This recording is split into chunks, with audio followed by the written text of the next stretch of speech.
बाहर के जो प्रोमोटर्स हैं इनके बैरून मुल्क के, वो इस बात में इंटरेस्टेड हैं कि पाकिस्तान डिस्टेबलाइज हो। गवर्नेंस क्या होती है, कोई एजेंडा नहीं, इनको सर पैर ही कोई नहीं, पता ही नहीं है। आपने कह दिया। दूसरा ये है कि मैशत किस तरह से ठीक हो सकती है, सिर्फ गप्पे हैं जिसमें थोड़ा सा फोकस पाकिस्तान को मिला और पाकिस्तान के लोगों के लिए कुछ करने का मौका था। सब्सक्राइब करें और बेल दबाएं ताकि कोई खबर रह न जाए।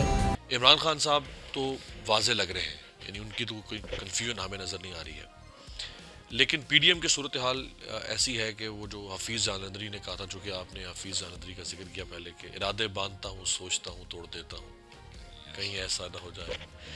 तो हालांकि हुकूमत को ज़्यादा दस्तरस हासिल होती है कुव्वत नाफजा की वजह से या इख्तियारात की वजह से, हुकूमत में ज़्यादा इबाहम है, इमरान खान साहब में इबाहम कम है, इसकी वजह क्या लग रही है?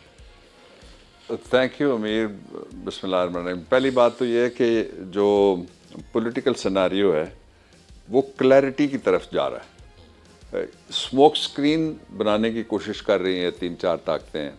एक तो बाहर के जो प्रोमोटर्स हैं इनके बैरून मुल्क के, वो इस बात में इंटरेस्टेड हैं कि पाकिस्तान डिस्टेबलाइज हो, स्मोक स्क्रीन ज़्यादा नज़र आए, रियल इश्यूज़ की तरफ हालात ना जाएं और नज़र भी कोई ना जाए तवज्जो उठाने के लिए। This is one.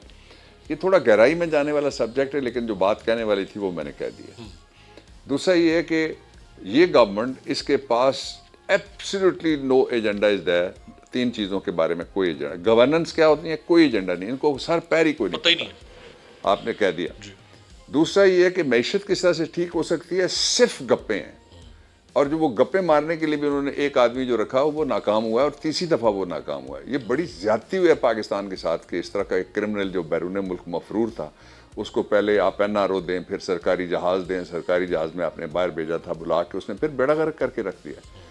कोई चीज़ ऐसी नहीं है जो, यानी आप देखें गूगल समेत जो भी उन्होंने पाकिस्तान के लोगों को बताया वो सब झूठ था।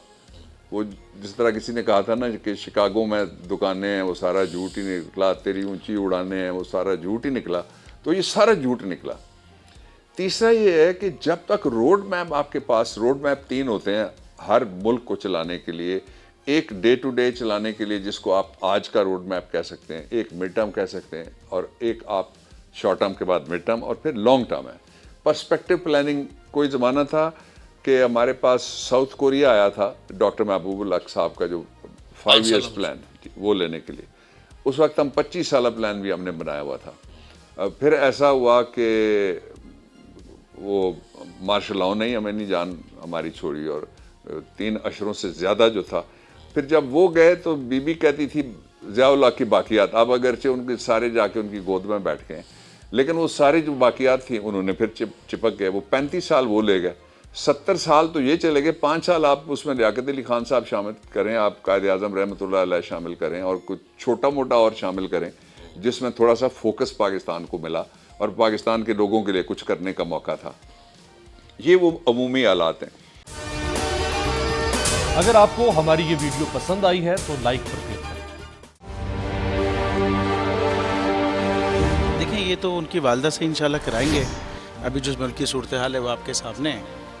हकीकी सहाफ़त का अरशद शरीफ एक, मैं समझता हूँ, बहुत बड़ा हकीकी सहाफ़त का लंबरदार था, और हक से 1 इंच नहीं हटा, बल्कि जान देनी पड़ी तो जान दे दी उसने।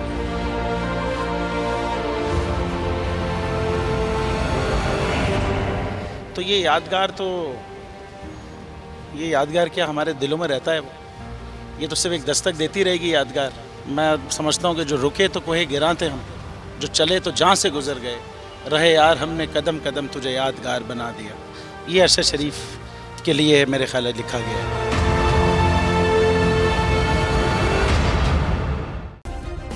सब्सक्राइब करें और बेल दबाएं ताकि कोई खबर रह न जाए।